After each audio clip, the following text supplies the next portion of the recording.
Cara, uma das piores coisas que tem é pegar um código despadronizado, um código que tá usando lib pra tudo também. Velho, assim, tem vezes que não precisa usar uma lib, tem vezes que tu não precisa instalar uma biblioteca. Silêncio no set.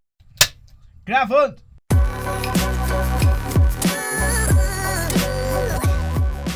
Fala, Dev, meu nome é Diego Fernandes. Eu sou o Luque Morales. Sou Luiz Bataneiro. E Diego, quais as dificuldades que uma equipe enfrenta quando o front-end é construído sem boas práticas? Cara, basicamente, o que o time mais sofre quando não utiliza boas práticas dentro do projeto é a questão de escalabilidade do projeto. Então, geralmente, quando você não utiliza nenhum tipo de prática no geral, de guia de estilo ou padronização de código, qualquer coisa assim, padronização desde controle de versão, a chance é que no começo isso não faça diferença nenhuma. Tipo, o projeto vai crescer da mesma forma, mas a partir do momento que ele começou a ficar um pouco grande, vai ficar muito dolorido para conseguir fazer qualquer feature ali dentro. Então, por exemplo, quando a gente não tem padronização no projeto, e tu pega um projeto do desenvolvedor, às vezes do teu próprio time, que fez de uma forma um pouco diferente, tu vai lá e fica puto com ele porque ele não criou da mesma forma que tu. Mas, cara, ele não tem a responsabilidade, ele não tem vamos dizer assim, a obrigação de criar da mesma forma que tu. Por isso que hoje a gente tem várias ferramentas para facilitar a automatização de boas práticas. E aí entra várias ferramentas, mas basicamente o que o time sofre é na questão de escala do projeto. Então, boas práticas no começo, assim, por isso que é algo que muitos devs não seguem, porque no começo ela não faz tanta diferença para o projeto. Porque se o teu projeto tá pequeno e foi tu que desenvolveu, não tem outras pessoas trabalhando ali dentro, tu se encontra na tua estrutura. Tu sabe onde está cada componente, onde está cada código, onde tu fez tal função, por que aquilo tá chamando daquela forma. Agora, começa a entrar mais devs dentro do time, já começa a complicar, porque ele não foi ele que desenvolveu aquela feature. Aí não tem testes, aí ele faz alguma coisa e não sabe aonde que corrompeu dentro do sistema. Então, basicamente é isso. Não utilizar boas práticas no projeto acarreta principalmente na escala daquele projeto, e não no início. No início a gente não vai sentir diferença nenhuma. E sobre o código em si? Por exemplo, a questão das nomenclaturas de variáveis, de funções, isso não pode ser controlado, assim, né? Por automatizado? Sim. Como você acha que a gente deve lidar com isso? Eu acho que deve ter pelo menos um guia dentro da empresa de como utilizar. Então, uma coisa muito legal é que como todos os desenvolvedores dos times da Rocket City são ex-alunos do Bootcamp, fica muito fácil porque vocês entraram já meio que seguindo os padrões que eu passo lá dentro. Então, por exemplo, quando vocês criam uma função que ela é disparada através do gesto de uma ação do usuário, a gente coloca o handle na frente. Então, por exemplo, handle, click, alguma coisa assim. Então, a gente criou uma padronização, eu criei uma padronização lá dentro do Bootcamp, vocês herdaram, e hoje eu aprendo muito também com o que vocês criam hoje dentro dos projetos. Então, eu passo a desenvolver algumas features ali do Skylab e tal, vejo alguma coisa às vezes que vocês fizeram, me chama a atenção, vejo que funciona bem legal, e passo a utilizar aquilo também no meu dia a dia, dentro do Bootcamp e por aí vai. Então, eu acho que essa padronização, ela também tem que existir, mas ela é mais difícil de ser controlada. E aí ela tem que ser controlada na Code Review, que acontece depois do código estar pronto, lá dentro do GitHub. Eu acho que o Code Review ele faz muito mais sentido também para esses pontos, né? Também de encontrar, aqui tu chamou a variável de, sei lá, de um nome que é impossível decifrar o que ela tá querendo dizer. Né? Às vezes bota um nome de variável tipo X.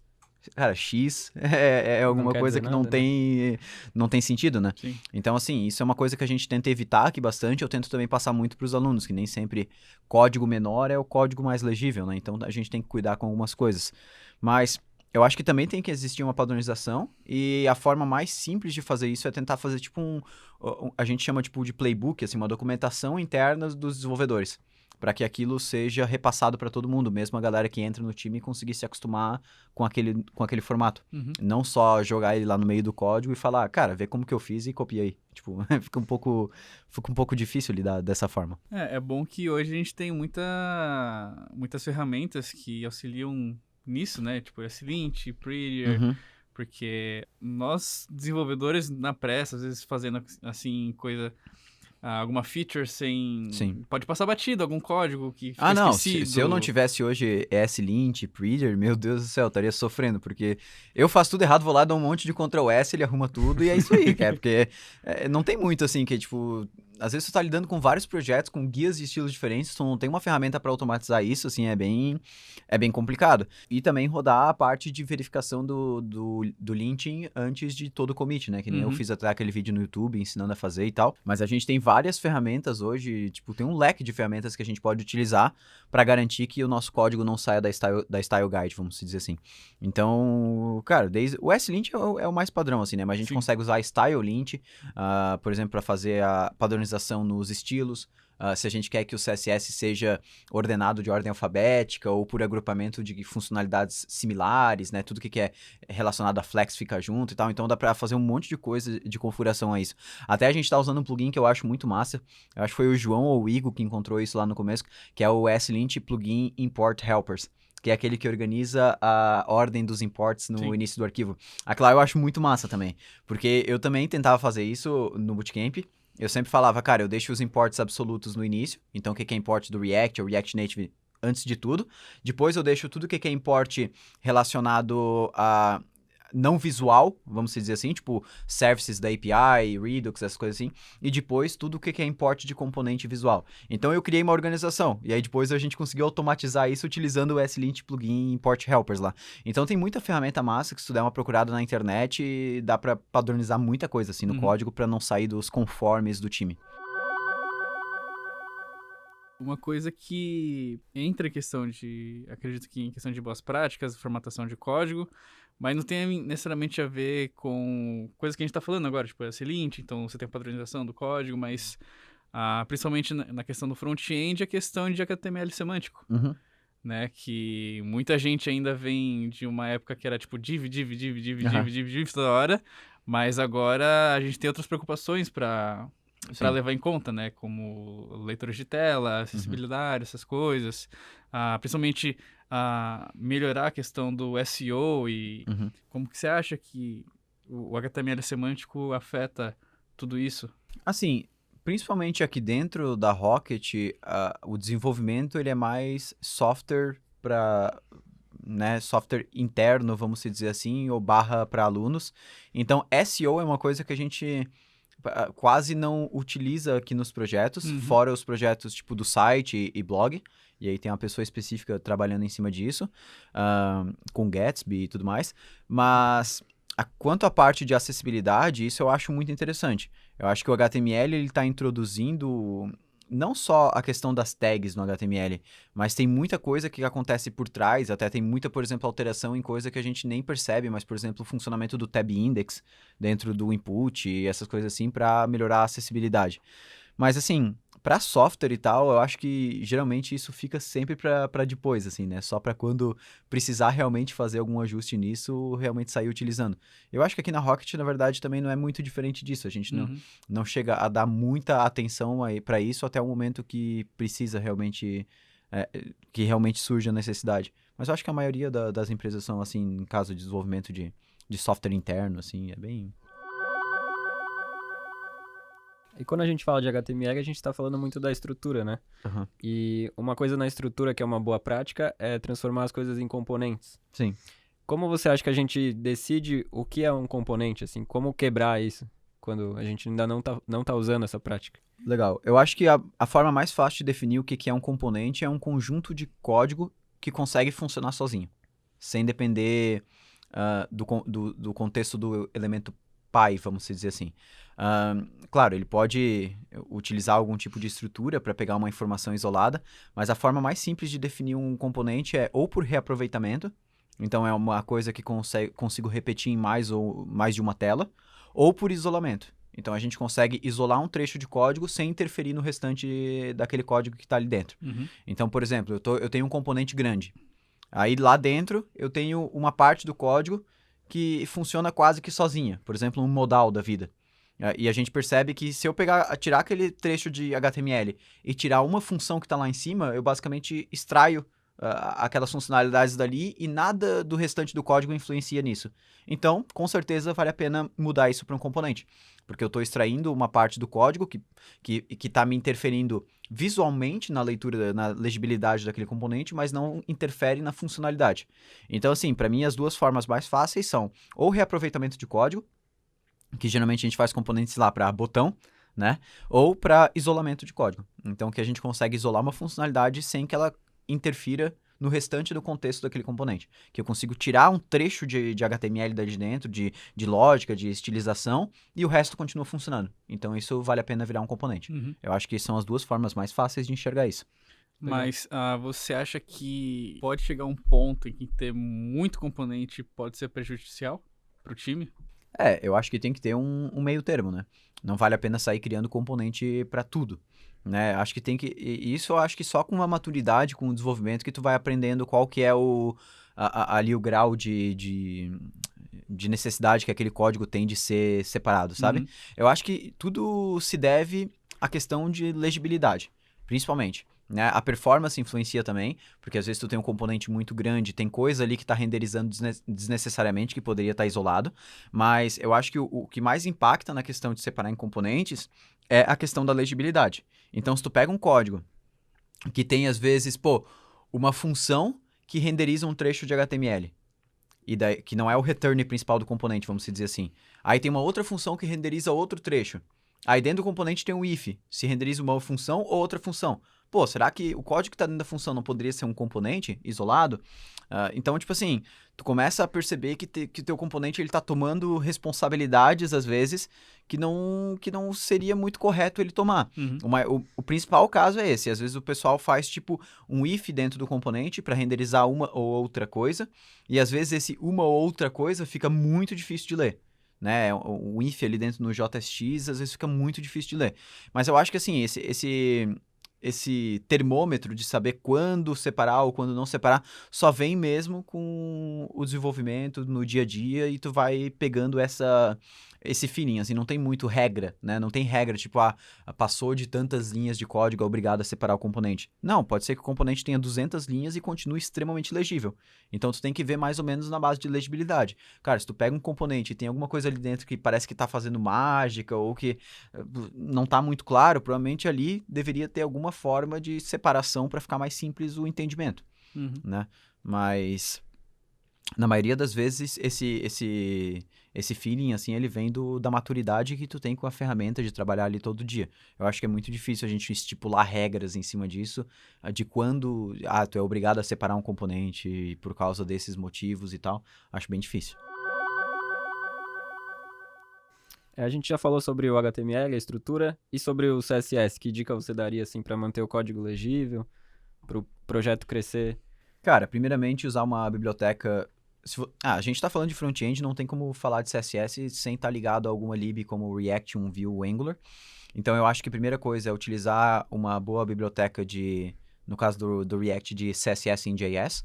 Então, a gente passar a escrever o CSS dentro do JavaScript. Eu acho que, no começo, eu não gostava muito disso, mas eu comecei a gostar bastante, principalmente depois que eu vi os benefícios de tu poder trabalhando e comunicando o JavaScript com o CSS de uma forma muito mais amigável do que tu tem quando tu tem um JS e um ponto CSS separado, eles não se comunicam, é muito difícil.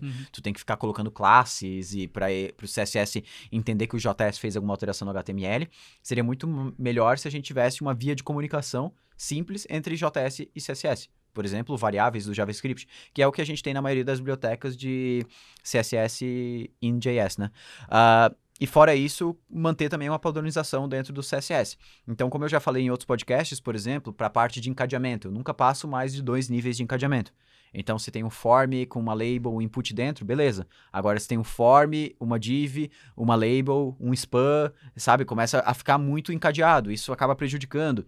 Mas, assim, só de estar utilizando a lib do CSS em JS, né, que hoje a mais famosa é o Styled Components, a gente tem o Emotion também, o Facebook tá aí para liberar a própria biblioteca deles também, mas isso já dá um ganho legal na questão de estrutura e de style guide, porque a gente tem na maioria delas a gente usa esse recurso de CSS escopado, né, que a gente chama Scoped CSS, que é basicamente aquele CSS nunca vai interferir em nada fora aquele componente.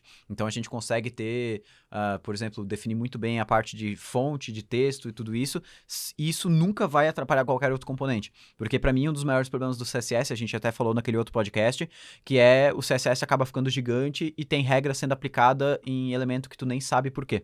Então isso para mim é o maior problema era o maior problema do CSS, hoje ele tá bem mais resolvido. Outras questões da CSS é tentar trabalhar com variáveis, né, para poder escalar isso. Então, cores repetidas, espaçamentos, essas coisas assim, a gente consegue trabalhar com variáveis para ajudar isso a escalar, principalmente cores, né? Espaçamento é uma coisa difícil de mudar, mas cores às vezes é uma coisa que o designer vai lá, dá a louca, ele muda a corzinha do vermelho de erro para mais claro. Até tu encontrar isso no teu projeto inteiro, tu vai ter que usar lá um search and replace e tal, mas, cara, às vezes tu acaba trocando no lugar que tu não queria, vai dar merda, assim. Então, trabalhar com variáveis, trabalhar com as features do que o CSS oferece, né? Tem muita gente que faz só o CSS básico e não utiliza das features que a gente tem ali disponível, nem do CSS, nem das bibliotecas que está utilizando. Então, o Styled Components tem uma ferramenta, uma funcionalidade muito legal que é lidar com temas, por exemplo, né? Que ele cria lá o provider de tema. Só naquilo lá tu consegue passar um monte de variáveis, mesmo que tu tenha um tema só, tu consegue passar umas variáveis globais, vamos dizer assim, para dentro do teu CSS, que são calculadas a partir do JavaScript. Então, tem muita coisa que tu pode fazer utilizando as funcionalidades das bibliotecas que tu está utilizando e também da linguagem do CSS, né? E utilizar também com cautela, assim, porque às vezes tem, usar muito calc, essas coisas assim, tende a gerar muito problema dentro do CSS de uma maneira geral. E seguindo essa ideia de sempre componentizar as coisas e deixar o código mais legível, então você ter cada vez códigos menores, pedaços de códigos isolados que funcionam independentes.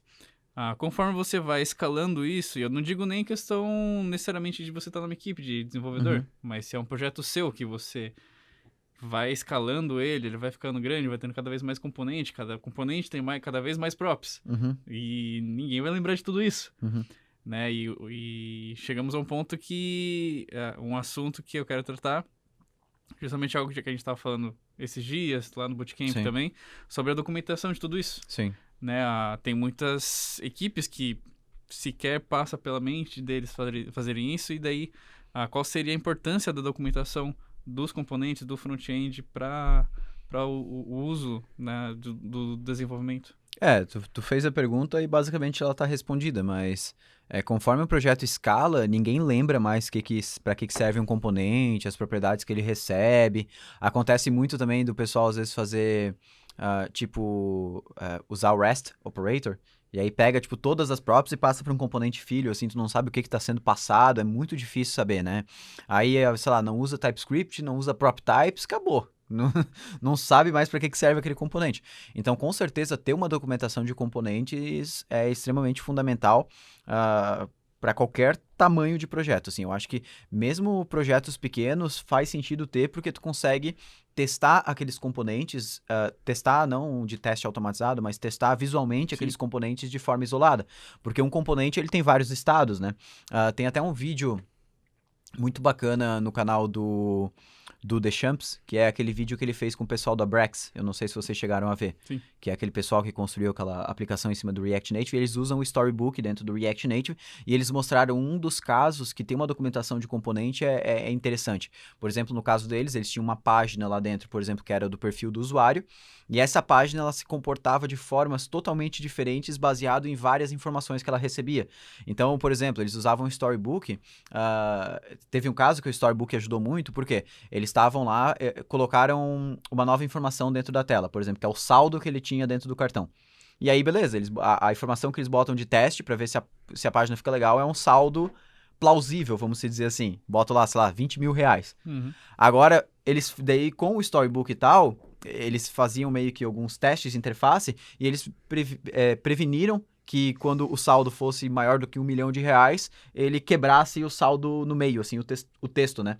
Então, quando a gente está falando de documentação de componente, eu acho que isso ajuda tanto na parte de documentar aquilo para outras pessoas utilizarem, mas ajuda também na hora que a gente está trabalhando, às vezes, na interface, na estilização daquele componente, a gente não precisa estar testando aquilo na nossa interface. Eu posso estar mudando o componente e vendo como que se comporta as mudanças dentro do Storybook, e não dentro da minha aplicação. Eu Você não pode preciso estar com a até aplicação ver aberta. Todas as possibilidades de um componente. Exatamente, sem a gente ficar cria testando lá, ele no realmente. Storybook a gente chama isso das stories, né? Sim. Eu pego, por exemplo, um botão, o botão ele pode ser um botão com ícone, botão sem ícone, ele pode ser um botão com tal cor, pá. Então eu passo todas as possibilidades que aquele botão tem. E aí, se um dia eu precisar fazer uma estilização, eu vou trocar o designer me mandou que eu preciso trocar o ícone de lugar, vai sair da esquerda para a direita. Eu vou lá, altero no código e ao invés de eu ir na minha aplicação, em todos os lugares que tem botão, vendo como ficou, eu só olho o Storybook, ele vai mudar todos e eu vou ver, todos ficaram legais. Ou teve esse caso específico aqui que não ficou legal. Então o Storybook ele ajuda a gente não só na documentação, para as outras pessoas saberem as props que um componente recebe, como que ele vai renderizar na tela, mas também no desenvolvimento. Eu acho que isso faz muito sentido. Uhum. Então a gente utilizar essas ferramentas de documentação é para desenvolvimento e não só para documentação. Eu acho que faz muito sentido nesses casos. Não existe só o Storybook, mas com certeza o Storybook hoje é uma das mais completas, vamos dizer assim, em todos os casos.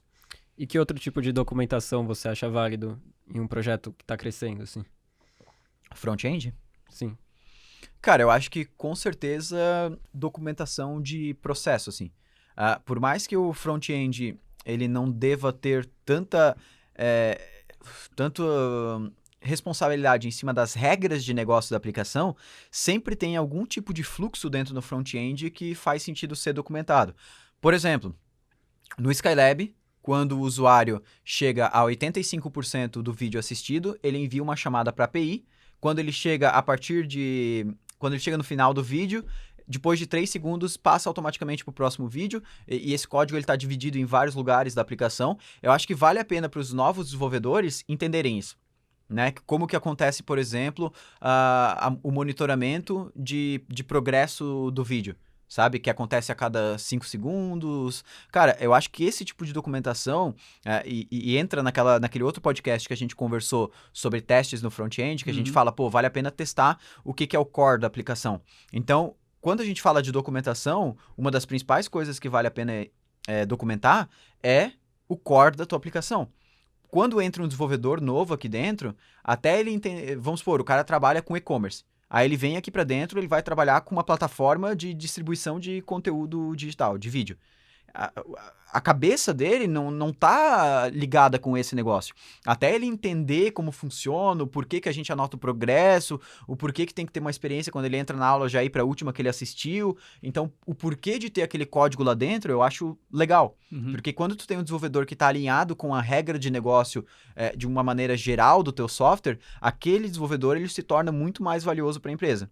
Né? Tem um desenvolvedor que só pega uma feature e não sabe o restante do código para que ele serve, só fica concentrado em desenvolver aquela feature, é meio complicado.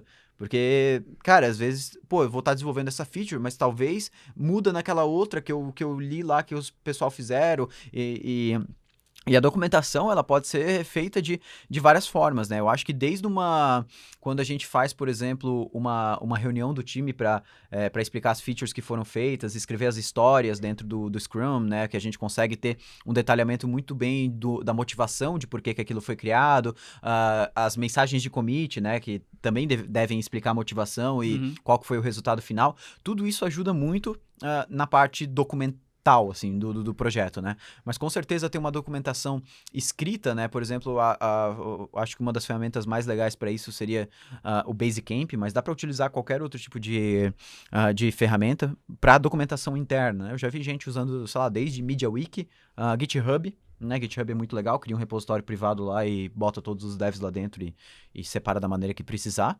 Mas hoje aqui a gente, pelo menos, utiliza bastante o Basecamp e para documentação de tudo, né? Como se fossem os nossos playbooks, assim, como que as coisas devem funcionar. Mas independente, você acha que isso deve estar sempre separado do código, né? Porque Sim. tem muita gente que acaba comentando esse tipo de coisa, não? Não, acho que comentário no código, tipo, a não ser que tenha um propósito muito específico, assim. O que eu já vi de comentário é tipo, assim, às vezes tu deixa um comentário e fala, isso tem no Skylab também, às vezes é um comentário assim, tipo, cara, a gente vai descomentar essa linha no futuro, porque hoje tem esse problema.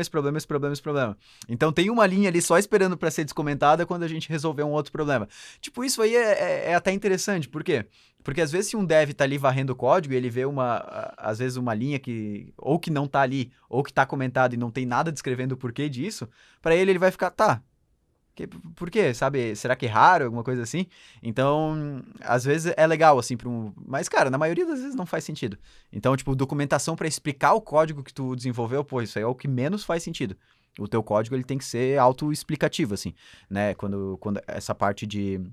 Eu acho que vale a pena ter a documentação se for separado do código. Uhum. Se precisar explicar alguma coisa. Se tem uma regra de negócio lá dentro, pô, Diego, mas eu preciso botar a documentação no meu código porque aqui eu tô fazendo uma parada que é muito específica e eu preciso que as pessoas saibam. Não, então extrai isso pra uma base separada, um GitHub, alguma coisa assim, e compartilha com o teu time. E aí ele vai saber exatamente qual que é o motivo daquilo e aí por diante. Os nomes de funções, de variáveis já deixam o código autoexplicativo, né? Exatamente, e por isso que tem que ter uma padronização nessa parte também.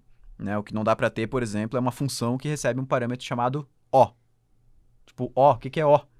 Né? E às vezes isso está sendo chamado lá do... Tipo, sei lá, tem um Saga que recebe um parâmetro e o parâmetro, o nome é, sei lá, P. Sabe? E aí tu não sabe de onde que isso tá vindo. Porque não tá ali no mesmo arquivo. Mas é uma action que dispara o Saga recebe isso.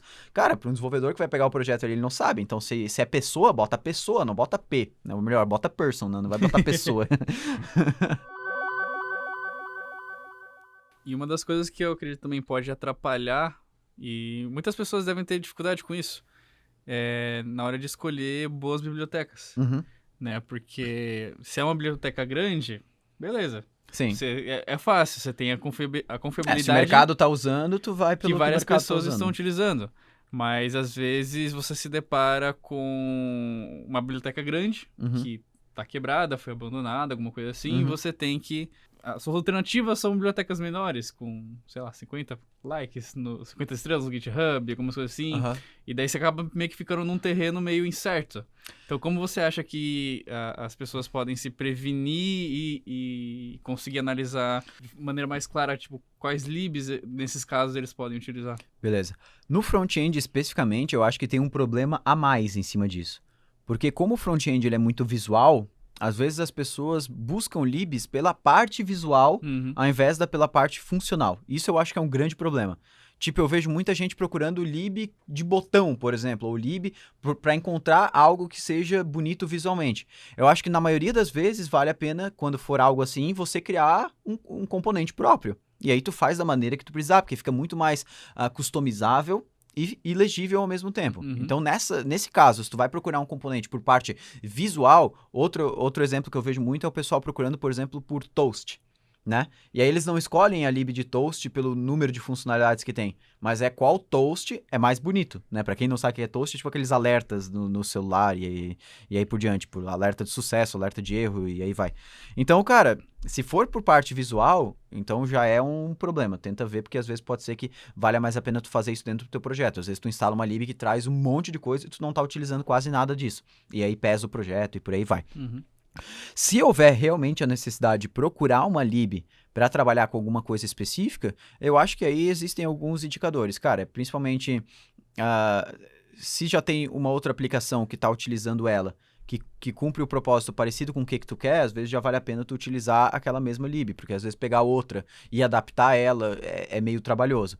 E, cara, assim, agora tem várias libs que são praticamente idênticas, o que muda é esses números que tu falou. Aí tenta, claro, procurar a lib que vai oferecer o melhor suporte. Então, a que está sendo mantida, as issues estão sendo respondidas, as pull requests estão sendo aceitas ou rejeitadas, não precisa ser todas aceitas, mas que tem um número legal de contribuidores, que tem um README com uma boa documentação. Então, documentação é uma das coisas mais importantes. Eu acho que principalmente isso, sabe? Tipo, o número de stars, assim, por si só... Não sei, não é o que mais me faz escolher entre uma lib e outra. Assim, a gente até tava brincando, cara, quando a gente fez o episódio de Kafka, eu e o Pelizete, que a gente tava escolhendo qual que é a lib que a gente ia utilizar para fazer a comunicação com o Kafka entre vários microserviços. E aí eu falei, cara, essa aqui tem logomarca, a outra não tem, eu vou escolher a que tem logo.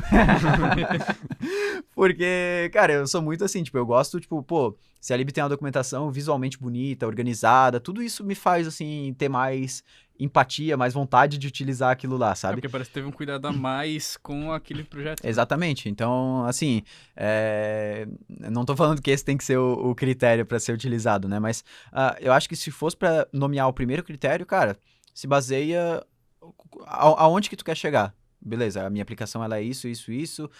Tenta pegar outras aplicações similares e ver o que elas estão utilizando, né? Então, tem várias aplicações open source aí na internet que a gente consegue ver. Agora, assim, o que acontece muito, que eu acho, o pessoal às vezes pega uma lib, a lib resolve todos os problemas, mas ela tá 3 anos sem receber uma manutenção. Tipo, esses casos, qual que é a minha opinião?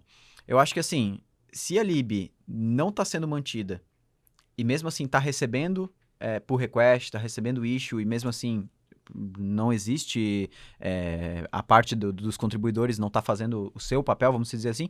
Cara, se a lib ela está cumprindo o papel que ela cumpre para você, às vezes vale a pena tu fazer um fork daquilo, ter dentro do teu repositório e criar uma versão sua da lib e tentar. Eu já vi, tem várias bibliotecas, inclusive no cenário de JavaScript, que o fork é muito mais mantido que a versão original.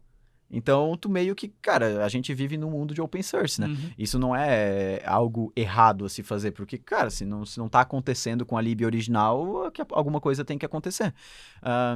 Mas, assim, na maioria das vezes vale a pena dar uma procurada, porque deve ter uma outra biblioteca parecida que tá sendo bem mantida, assim. Se não tiver, esse outro caso que eu falei seria a última via, assim, a se percorrer. Beleza, então, eu acho que se for para escolher uma hashtag para esse episódio, seria hashtag padroniza aí. Padroniza aí. Tudo junto. Porque, cara, uma das piores coisas que tem é pegar um código despadronizado, um código que tá usando... Outra coisa, o código que tá usando lib pra tudo também. Velho, assim, não tem vezes que não precisa usar uma lib, tem vezes que tu não precisa instalar uma biblioteca. Tipo, olha bastante antes de querer instalar, sabe? Às vezes a pessoa tá querendo fazer um alerta dentro do React Native, ao invés de usar o alert que já vem junto com o React Native, a pessoa baixa um React Native Alert, sei lá o que, pra fazer um alerta em cima da aplicação. Então, assim, tem vezes que, e grande parte das vezes, assim, tu não precisa instalar uma lib externa, tu pode criar uma coisa interna e sair utilizando. Uhum. Acho que isso seria o caso ideal, vamos dizer assim.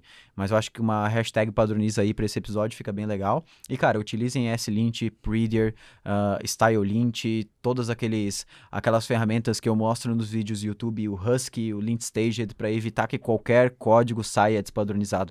Eu acho que um dos maiores problemas de código é pegar código que está despadronizado, cara.